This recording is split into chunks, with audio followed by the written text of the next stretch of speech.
फसलों को कीड़ों से बचाने के लिए कीड़े मार जो जहर हैं उनका स्प्रे ज़रूरी है, लेकिन अगर वो एक ख़ास हद से ज़्यादा हों जिसके लिए उसे मैक्सिमम रेजिड्यू लिमिट कहते हैं, तो हमारी जो भी कमोडिटी है या जो भी फसलात हैं वो बैरून मुल्क एक्सपोर्ट नहीं हो सकती।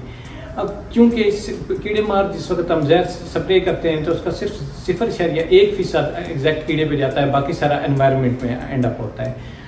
इकोटॉक्सिक इस चीज़ को देखते हुए पीआरसी में इकोटॉक्सिकोलॉजी रिसर्च प्रोग्राम ने एक state of the art ISO 17025 accredited lab establish की है, जो कि कीड़े मार जहरों की जो बाक़ियात रह जाती हैं मुख्तलिफ फ्रूट्स में या वेजिटेबल में, उसको वो डिटेक्ट करती हैं।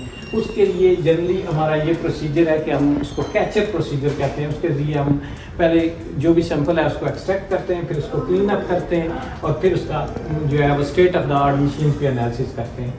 मुख्तलिफ कमोडिटीज़ में हमने फॉर एग्जांपल राइस में हमने देखा कि 67% सैंपल जो हैं वो कंटेमिनेटेड हैं, जबकि उसमें 18% सैंपल जो है वो यूरोपियन यूनियन की जो मैक्सिमम रेजिड्यू लिमिट है उसको एक्सीड कर रहे हैं। इसका सिंपली मतलब ये है कि हमारी 18% कंसाइनमेंट्स यूरोपियन यूनियन से रिजेक्ट हो सकती हैं और वो इन पेस्टिसाइड की वजह से हो सकती हैं। इसी तरह की स्टडीज़ हमने सिट्रस पे, पीच में, हनी में और दूसरी सब्जियों में और फ्रूट्स में भी की है।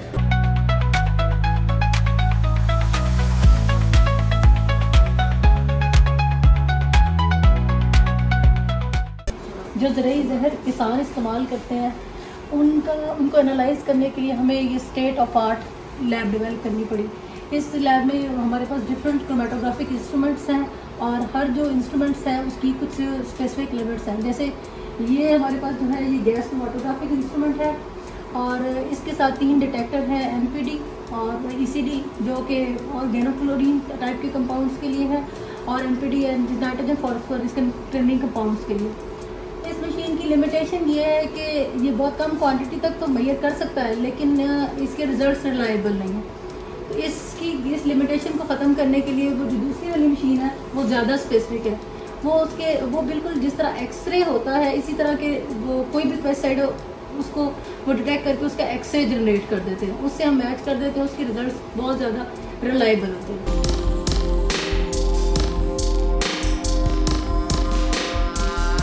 ये हमारे पास गैस क्रोमेटोग्राफी में spectrometer with single quad analytical technique है और इसको हम confirmation both for qualitative and quantitative analysis of pesticide residues and different food commodities इस्तेमाल करते हैं। इसमें बेसिकली निस्ट का लाइब्रेरी डेटाबेस होता है जिसकी मदद से हम स्क्रीनिंग कर सकते हैं for multiple kinds of pesticide residues and food commodities as well as we can quantify any pesticide that is present in our given sample.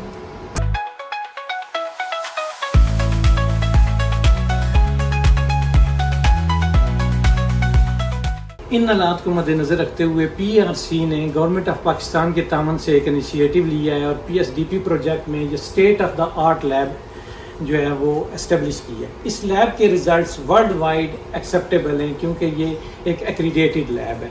इसमें हमारे 7 लोग जो 7 साइंटिस्ट इस वक्त करंटली काम कर रहे हैं, जिनमें से 3 यंग साइंटिस्ट हैं। इनको एनालाइज करने के लिए हमारे पास डिफरेंट इक्विपमेंट्स हैं जिस पे हम एनालिसिस कर सकते हैं और उनके रिजल्ट्स वर्ल्ड वाइड एक्सेप्टेबल हैं। पेस्टिसाइड्स को एनालाइज करने के लिए हमारे पास सबसे सिंपल इक्विपमेंट GC है और उसके बाद GC-MS है। हर कंपाउंड का, हर पेस्टिसाइड का एक स्पेसिफिक स्पेक्ट्रा है जो कि GC-MS पे क्लियर हो जाता है। अब उसको लो उसकी कंसंट्रेशन में डिटेक्ट करने के लिए GC-MS भी हमारे पास मौजूद है जो कि यूरोपियन यूनियन लेवल पे डिटेक्ट कर सकता है। अब इसी तरह बहुत सारे हर्बिसाइड्स हाई टेम्परेचर पे, क्योंकि GC जो है वो हाई टेम्परेचर पे चीज़ों को सेपरेट करता है, बहुत सारे पेस्टिसाइड हाई टेम्परेचर पे डिग्रेड हो जाते हैं, तो उसके लिए हमारे पास UHPLC ultra high performance liquid chromatography coupled with triple quad LC-MS है।